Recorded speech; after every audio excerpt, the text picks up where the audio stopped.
Welcome to Millan Foundation Conversations, where we talk all things community, philanthropy, and connect people together. We hope you enjoy our show.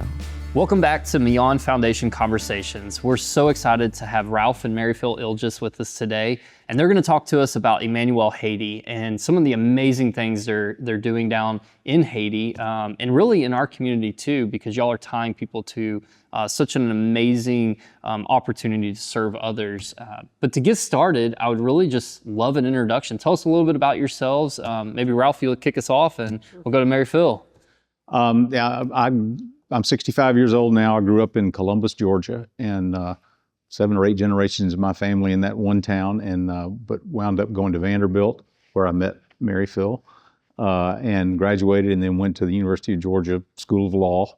I'm a recovering non-lawyer. I never practiced a day in my life, and just decided there were better ways to make a living personally. And I spent most of my career really in the investment business. And retired, sold my business in Springfield about 2 years ago to a group out of Nashville, and now I'm fully retired and enjoying 8 grandchildren and 2 more on the way. Awesome, congrats. Yeah, the best part. Yeah. Well, I grew up in Nashville and went to Vanderbilt, met Ralph, and we lived in Columbus, Georgia for a little while. We have 3 children, all of whom which are adopted. And so before that, I was a principal of an alternative school. But then when my kids came, I stayed home and I was mom to the 3 of them and did all the things we were laughing about coming to Clarksville, that we used to come all the time for tennis matches and soccer games. Yeah. That's what I did. And really, it was when my last child graduated high school was when I went to Haiti. And one of my kids was struggling, and it was kind of like 2 of my friends had been. One of them was 𝗗𝗁𝗲 that works for Millan, and they'd been in there, like, it was life-changing. And it's like, okay, I could use a little life-changing right now, and I could get the heck out of Dodge. And so that was when I went to Haiti at that point. Yeah, awesome. Well, I would consider y'all locals at this point. You've been in the community Close for a enough. while, right?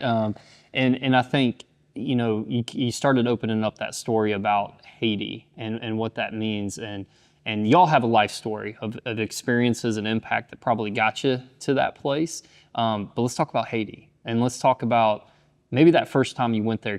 What year was it? It's 2013, and my son and I had signed up to go on a trip, and it turned out that there was a conflict with that trip. I was going to go with Carol, and so it's kind of like, maybe we don't go, maybe we don't. And we ended up going with a group that we had never met. It was through Long Hollow Baptist Church, which is not where we go to church. That's a larger church, and we're at a smaller church called Mount Carmel in Cross Plains, Tennessee, which is population 1,600. So not many. Yeah.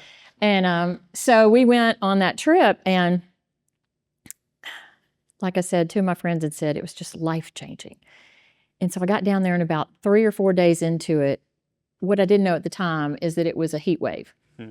And there was, like, I think 130-degree heat index. I didn't know it at the time. I just thought, this is the hottest place I've ever been in my entire life. And I was sitting there for like day 4, and I guess my ADD was flaring up. We're sitting there in this church setting, and all these little kids all over me. And I remember looking down, and one little girl had scabs all over her ears, and I was just kind of like, ooh, it's hot. And one had bugs crawling in her hair, and I remember thinking, I am so glad that it changed their lives. I just got to make it till Friday. Yeah. I mean, literally, that is what I thought. And then the next day, we ended up going to a place to pray for some land where a church was going to be. And it was like an abandoned nightclub in downtown Jérémie, Haiti, which is, when you say downtown, that's loosely, it's pretty rough. And I had never seen poverty like that before. And we went there to pray, and we met these kids that lived there, and there were 50 kids who were orphans who were being taken care of by a pastor and his wife. And we just started interacting with these kids, didn't even know that they were going to be there. And I sat down at a table, and we didn't have much to do, and there were all these kids, and I had a few crayons and some paper, so I tore the paper into little pieces, and we were just coloring. And you don't speak the same language, so you're trying to communicate. And I had French in high school, so we would draw like a cow, and they would say the name, and then I would say the name in French. And so I drew a picture of this one girl. She's one of the older girls, and I had this little brown nub of a crayon because everybody else had taken all the pretty colors, But for her, it covered her hair, her eyes, her skin color, and I just sort of drew a picture of her. And so she picked up that picture and she held it to her chest and she just looked like this. And I thought, what a strange reaction, that's unusual. And she looked at it and she started crying and and then they all came and were looking at this picture and I was like, what is the deal? And all of a sudden I'm sitting at this little rickety table outside, just in this little courtyard area. And the kids just started lining up. And they went from youngest to oldest in this perfect straight line. It was like, okay, I think they all want portraits, So I started okay, I'm in the portrait business. And, when you look at a child and they kind of look down and then you have to take their little chin and lift it up. And you're studying their eyes and their nose and their mouth, these beautiful children. And I would give it to them and I would write 𝗍𝗍𝗶𝗴𝗶 and ask their name. And that means Jesus loves whatever. It's like, that's all I got. And they would take it and they would hold it and they'd put it in their pockets. And I since learned that they don't have mirrors. They didn't have phones. They'd never seen themselves. So they didn't know what they looked like. And this was this treasure. But I feel like what it did was God just burned all those little faces into me so that when we found out the next day that these children were being evicted from this place, nowhere to go. They'd been there for 10 years, and we asked where would they go, and they would, either on the streets or if there's a distant relative, or Long Hollow couldn't take them in their orphanage. They already had enough, didn't need another one. So at that point, it was like, I've got to do something for these kids. We've got to do something for these kids. Yeah. It sounded like it wrecked you. You were... Oh, yeah. Yeah, forever changed. Somebody took a picture of me, and I was holding this little girl, and I was crying, and I remember just being embarrassed to be crying, and it was like when I saw the picture later, I thought, oh my gosh, I look 80 years old. And then it was like, but I have a picture of the moment my heart broke. There it is. That's amazing. And I'm guessing you're not an artist in yes, real life, or you are? No, I'm not an artist. You're very good. Well, I mean, I draw way stick back when. figures. Yeah, I was going to say, it would be a sick picture for me. Cool, I would draw or whatever, but no, I'm not an artist. Yeah. So. Well, you were an artist in that moment. Oh, it's that day. So yeah. yes. So God uses us sometimes in some unique ways, right? That's right. Yes. So that's amazing. Well, so that you were without Ralph in that was trip. in 2013. Okay. And I'll give a little backstory. You want to tell what happened after that? You go ahead. Well, we went back from that trip after going back and meeting those children again with this desire to build an orphanage. And we found out that the pastor had been given land by UNICEF years before, but just never had any resources. And so our goal was to come back and try to raise money. And we took photos of the kids and we prayed about it. And we came back and within 2 days from Robertson County had a donor who gave $50,000, the whole amount. And they said one stipulation, which was it has to be anonymous and it's given to the glory of God. So with that, we had an orphanage, and then we went, oh, we have a ministry. We have no idea what to do with it. You can give them a place to live, but they have to eat and they have to have clean water and go to school. And so we took it back to Mount Carmel, which is, the size of our town is not big. We're not even the biggest church in Cross Plains. And everybody stepped up to sponsor the kids, and we had a ministry. So then we took our first trip from our Just Go Haiti trip in February of 2014, and that's when Ralph went. Yeah, and she, I guess it was February, right? Yeah, and Mary Phil was obviously passionate about what she'd seen, these kids, and the fact that we had somehow raised this money, and these children had a place to live, and we're going to take a team and we're going to go see it and we're going to do stuff with these kids. And I was a first grade Sunday school teacher and had been for 15 years, 14. And God bless you for that, by the way. Oh, so I have a first grader right now. Loved it. And so I thought, well, I love kids. Yeah, I'll go down there. And it means a lot to her. I want to see this. I want to go, and so I guess we went with 19 people.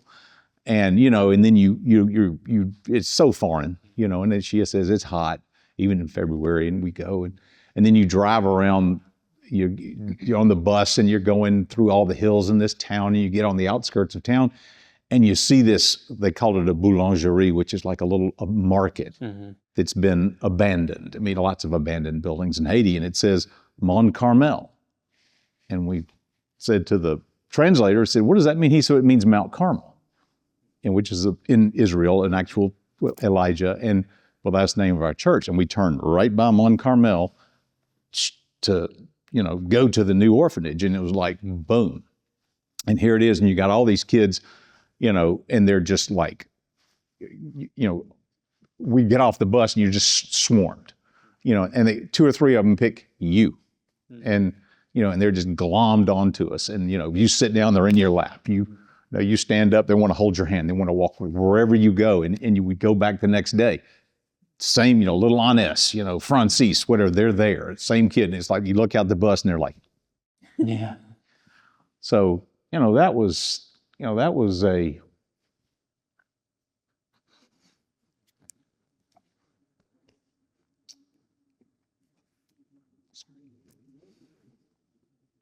it was, I woke up one of those nights. Stop. You're good. Anyway, and I just, I was like this. I'm like weeping. I can't stop. What is going on? And it was just like, and I thought to myself, I wrote in a journal, I wrote it down. I said, it's like, we are seeing the outer rings of heaven. Mm. It's like Saturn, but these are the outer rings of heaven. It's real. And I know now, that was the Holy Spirit. The Holy Spirit is like nudging us. It's like, this is what it's like. And you go to Haiti, and it's like, if I can experience this here, when can I come back? Mm. And so, however many trips later, 8 years later before COVID, or before the unrest kind of shut us down, we went 3 or 4 times a year. Yeah. Same kids, same hugs. They all get bigger. Yeah. They all, but it was just boom, right between the eyes. Best way to put it. So we came back after Hurricane Matthew in 2016, flattened everything. And Ralph was off with some engineers somewhere trying to figure out rebuilding. And we'd all gone to the orphanage and seen everybody. And Francis, this one little girl, just kept asking about him. Where is he? Where is he? And we said, he's here, he's here. So they're in the school, and he drives up in this Jeep with these men and over this rubble. And this little girl busted out of her classroom, ran across the rocks and everything, and just leapt into his arms. That's amazing. And it was like, it was. And wouldn't let go. And it's the power of relationship too. Yeah. There's so many things we could pull out of that. But I want to touch on one thing that I think you just said, and that was the relationships. And you've been going, for almost at least 10 years. And I know there's been some unrest that's kind of prevented some trips recently, but several times over the past 10 to 11 years, you've been invested in this area.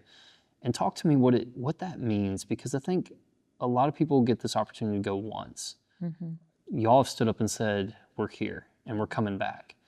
What does that mean to the people there? It's like when we had not been for a while because of COVID, and there's just a lot of unrest, and it's always kind of like a last minute thing. Are we going to go? Are we not? And you have to fly into Port-au-Prince, which right now is where all the gang activity is. And then we fly out to Jeremy, which is on the tip of long stretch in Haiti. And we went, and you realized it didn't matter what we did when we were there. It did not matter. It mattered that we were there. Everybody said they were just so grateful that we cared and that we came. And we kind of learned that when, you learn things. When we first started out, we were busy doing work projects, and then we realized in Haiti there's so few jobs. We don't want to take work away from someone who's willing, and there are a lot of willing people. And it's almost like our trips have become like the grandparents come and the kids all run out, and we have the Christmas party and we invite the kids from the community, and we see what's going on and I think it was such a gift that before COVID that all of our ministries are run by Haitians on the ground. Yeah. They don't need us. And so then we are the partner that comes alongside, and we can go and see what they're doing. And so those ministries they boomed during COVID I think I remember the first trip, we were leaving. We'd been there a week or 6 or 7 days and we're leaving. And I mean, it was just like the wailing and crying and just, and just clinging to us and and we're all kind of a mess. And you're like, wow, I didn't think it was going to be this emotional. And it kind of dawned on us that one of the reasons they were so upset that we were leaving is that other groups had come through and seen those kids. We'll be back. And they never came back. And like, these people are going to be just like everybody else. And it'll be the last time I ever see Mary Phil. I'm going to hug her really tight because it won't be. And then I noticed the second, third, fourth, fifth, sixth trips, the goodbyes, while you were sad to go, the tears were not nearly as prevalent because it's like they knew these people are coming back. Yeah. And I can trust that. And there was something to that. That's special. Yeah. That's really special. Yeah. One of the other items I kind of want to highlight here is this idea, and we've talked about it in some other podcasts, but I think there's a misconception, and I want to talk about misconceptions too, of sometimes in this space when we feel led to go to a place, right? Or we stumble upon a place, because a lot of times, at least those first interactions, we fight it, and we don't want to go, or we make every excuse not to go. But sometimes we come in with this idea that we're there to save people, or God may not already be there. And what I've found, and I think y'all shaking your head yes, is that you'll agree with me that that's not the case at all. God's already there. Yep. And the people who are changed for the rest of their lives a lot of times are the people coming. Oh, absolutely. 100%. I mean, we've seen it. We've had maybe 35 teams that have gone, and watching the change in people young and old alike. And you come and it's like, it dawns on you. At some point, everybody goes, wait a minute, these kids have nothing. Yet they are full of joy, peace, faith, kindness. And there's part of you that goes like, what's up? Like, we think the answer to a child's happiness is the stuff, Christmas and toys, and yes, love, but it's confusing because you think, okay, how is this possible? And it makes you start questioning the way we look at things through our Western eyes. Haitians live in a culture of darkness. It is voodoo. There is legit present darkness around, and we've seen it a lot. But the Haitian Christians are just so full of faith, and they kind of go like, oh yeah, the Americans, they can make it about an hour in church, but they've been going since 6 a.m. and they're going to go later. Yeah. Or they reserve the words marvelous, beautiful, wonderful, amazing. Any of those words, they reserve them for God because he's the only thing that is. And so it's almost like we feel, I've learned so much. Yeah. And my faith has grown so much from watching them do life. Yeah. I almost just said that's amazing, but now I'm self-conscious of using that word. That's really good. We overuse it in our society. We definitely you learn that, how much we use those words. Yeah, it is such a beautiful thing that is so hard to describe or to write down or to tell that story. You have to see it. And I know that's actually part of your message today, is seeing that it is to go and to do something that's outside of your comfort zone, because you'll see it and believe it. And I think you have a saying that you like to use, get out of the bleachers. Is that right? Yeah. But let's go back to the misconceptions. What are some other misconceptions that people may have of Haiti, or just in general of serving? It could be either. Gosh. Serving, I think the main one is, like you said, we all go down there and think, I'm going to go take Jesus to this country. Jesus is in that country and he is working, and we just come alongside. And like you said, we meet people that are so full of faith that inspire us. Haitians are very, we've seen things after the hurricane, we went and took a Christmas dinner, and there was nowhere to have it. There was sort of this one area on top of a building that had survived. And we had this Christmas dinner up there for just the kids of Emmanuel at that time. And a little neighborhood boy was down below kind of looking up. And so somebody I was with thought, oh, well, we've got this little bit of cake. So I took a piece of cake about this big down to him. And you figured he would just he's this hungry child from the community who clearly doesn't have much and is just watching this party going on. And he immediately took it and broke it into 10 different pieces and handed it out, called all the kids that he knew and handed out these pieces about this big to everybody else. And we were like, and that child actually ended up checking himself into the orphanage later because he didn't have a family. He was just a street kid and he wanted to go to school and wanted to live there. But, you know, I think we're very individualistic here and we think the power of the person, but they really do care about one another a lot. And I think one of the misnomers about the Haitian people is, you know, it is a fact. It's the poorest country in the Western Hemisphere, if not the world. I mean, it is a very, very poor country. They don't have anything.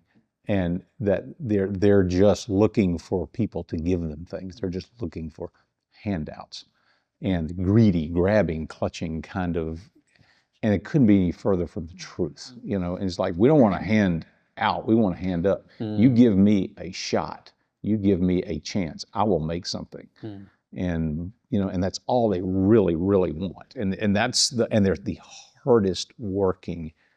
Tell about the guys at the sewing business. Oh gosh, yeah. I'm sure we'll talk about the businesses, but we started a sewing business, which interestingly, the teenage boys were really captivated by. And they're the ones that wanted to do the sewing, and they're really good at it. So we got these old sewing machines and bought a small building in downtown Jeremy, and they were up there sewing. And there was a pastor who understood sewing and the business, and he was teaching them and training them. And he said, I found out the first night after supper, I went up there and it was 11 o'clock at night, and they're still up there working. And he was like, boys, it's time to go to bed. Oh, but we're and they didn't want to stop.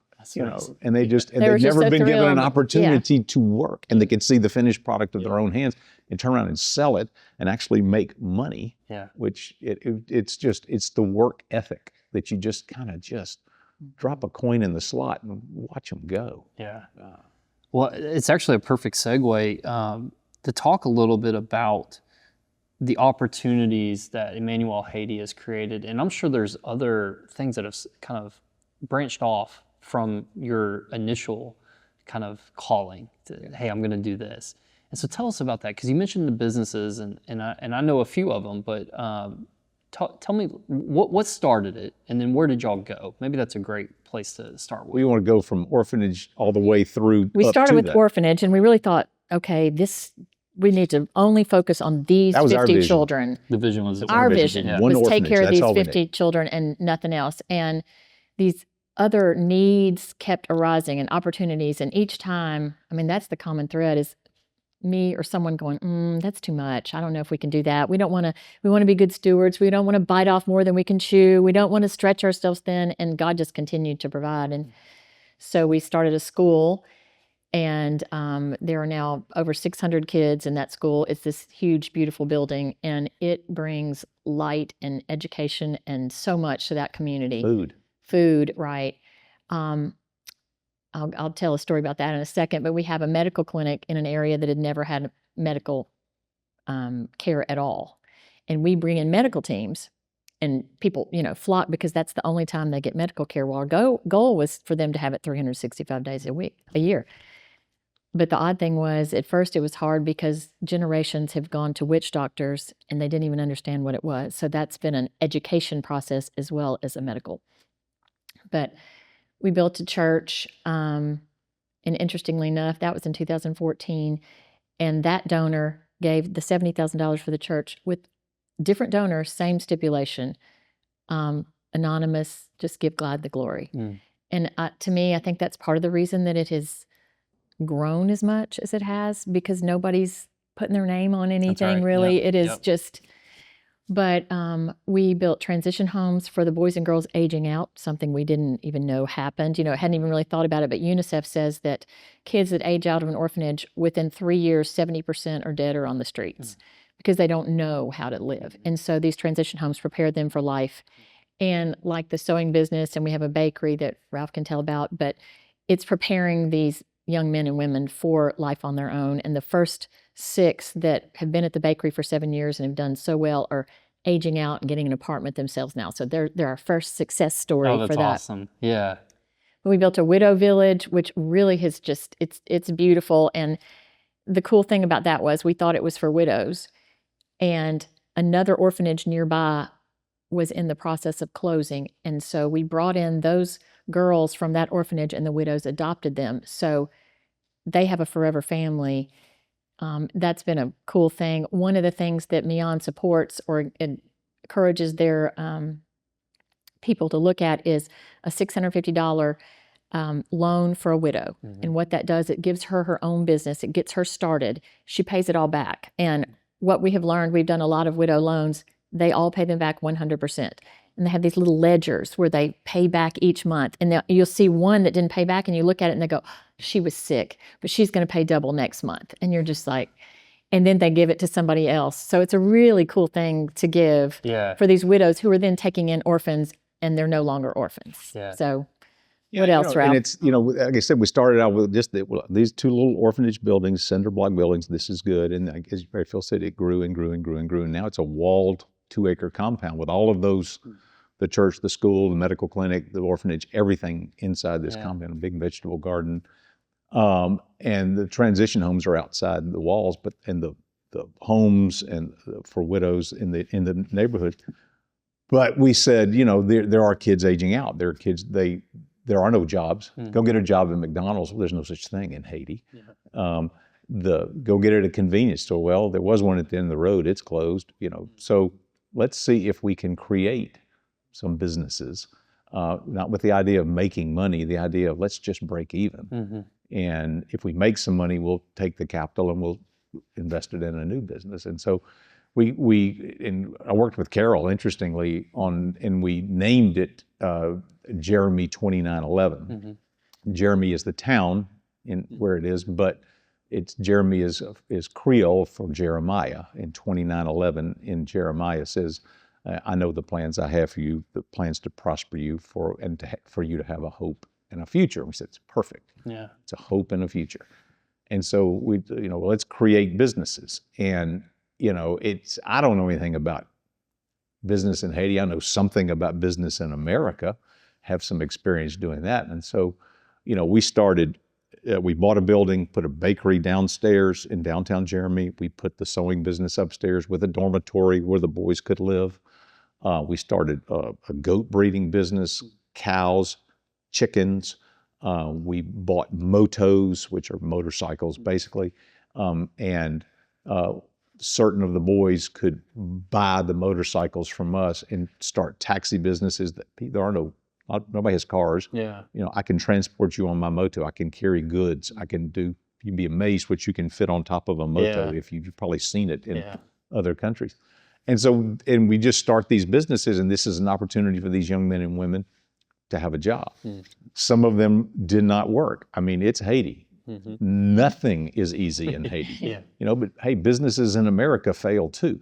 It's part of life. And we try that. Well, that didn't work. Well, somebody, the problem with the goats is somebody's going to eat them. I mean, it's they eventually have an age. We want to breed them. No, not if you eat them first. And so the bakery and the sewing business have worked, and the Haitians love bread. And I was like, go figure. And there's not a bakery in Jeremy, this town of, 30,000 people. And so we've got a built-in market. And those boys, and they're cranking out and rolling the dough with this hand roller that, you see their arms that just rippling, forcing the dough through there. But nothing's automated. And we expanded it recently, and it's now primitive. It's more of a cafe. It's got some, service counters and selling coffee. And again, there's not a lot of disposable income to go buy a coffee, but there is an opportunity to do that. So that's been, and then the other thing we did, which was really interesting, we partnered with 2 other individuals. We bought a radio station, and it's the largest Christian-only format radio station in Haiti, and it wasn't a great deal of money to buy it, but we can broadcast from a tower in Port-au-Prince, and we can reach 12 million people, and the entire country. In the entire country, and we can, no matter what's going on violence-wise in Port-au-Prince, they can't stop the airwaves. They can stop buses and cars, but they can't stop the airwaves, and so we can broadcast. And again, the idea for the radio station is it would be self-sustaining through advertising sales. Well, guess what? It hasn't been, you know, but that's okay. And it's, you know, nobody has money to advertise, or not very much. So, but boy, if you had told us 11 years ago, you all are gonna do all of this, we'd say you're crazy. Yeah. Own a radio station in Haiti, of all Right. places, right? Right. Yeah, I'm glad you brought up goats, though. I was talking to Carol I know you're a goat a guy. little before, and it is my favorite animal. In fact, y'all put out the little Christmas, Yes. I don't know, catalog, I guess, every year, and I've purchased a goat through there That's before awesome. for it. I think it's one of the neatest things, you know, from a marketing standpoint. I like, you know, things that kind of tie a story to something, and I think it's just such a great way to bring people to the place. Yeah. We one thing we do is build churches, and there are these congregations that meet and have been meeting for 15 years, just under tarps on little benches, and so you can build them a building. So last year, $7,000 for a church. Very small, rudimentary. Just like a block church, but they're thrilled. And a little girl named Kate, decided to sell hot apple cider in her parents' farm store. And so her mom said, well, what do you want? And she was thinking goat. She'll want to raise a goat. You know, she wanted to do a goat out of And she said, no, I want to do a church. And we were kind of like, oh, isn't that cute? You know, ha, ha, ha. And so by the time she was done, she raised $28,000 for 4 churches. And now I have videos because the last 4 weeks, those churches have been dedicated. And they are singing, and I can send her videos and go, look what you did. Look what God did through your loaves and fishes, you know, just faith of amazing. a child. And that's, you know, I've seen that before, and it's incredible how that child's life has now forever changed too. Absolutely. And that's amazing. Well, do you have a shout out for the farm store? Because you know, Hancock Family Farms. There we go. Springfield, Tennessee. Of Halfway course. between Springfield and Cross Plains, you can't miss it. They grow it all. That's right. Yeah. So stop by and shop, and if she has her little apple cider. I'm sure she'll do something this year. I don't know. I can't wait. Maybe 50,000 this year. So no, that's absolutely amazing. Well, again, there's so much we could talk about, and I love this idea, and I'd like to ask a couple questions on. You're really building an economy in many ways. You're building lives. You're building faith.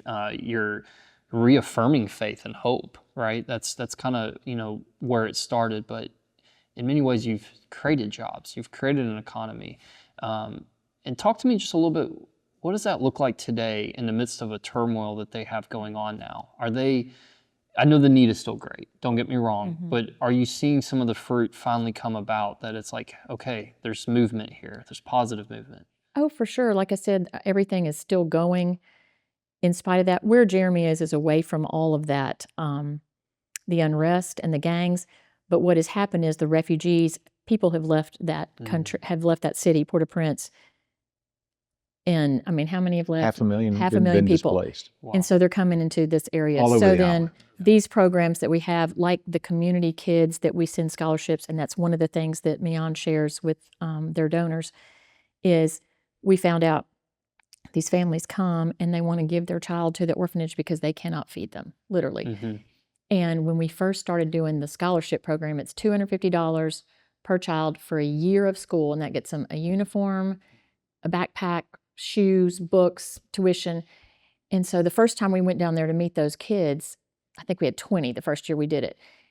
And there were these moms over under the trees in the shade, and I went over to meet them, and I said something in Creole, and they all thought I could actually speak Creole and started talking really fast. So I called the translator over and said, what are they saying? I know they're saying thank you, but what are they saying? He listened, and he said, they're saying, thank you for letting me keep my child. And I was like, what? It didn't compute. Like, what? And he said, because of the warm meal that they get at school, they don't have to give their child to a relative as a restavek, which is a child slave, which is all over Haiti.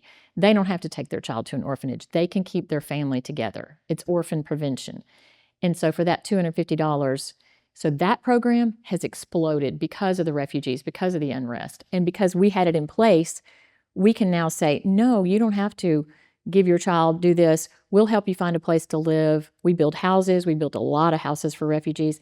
And we'll take your kids into this school, and they'll get that warm meal every day and keep your family together. So it was almost like we were prepared for the outcome of this unrest beforehand. You know, I would say that the 2911, I mean, there are the businesses, and these first 6 young men are graduating. They're leaving the bakery. They're ready to fly the nest, and they'll be given some seed capital to start their own businesses, and a chicken. And that'll be in the Christmas catalog this year. That'll be one of the options in the Christmas catalog is they need capital to get their business going, but they're prepared. They've worked.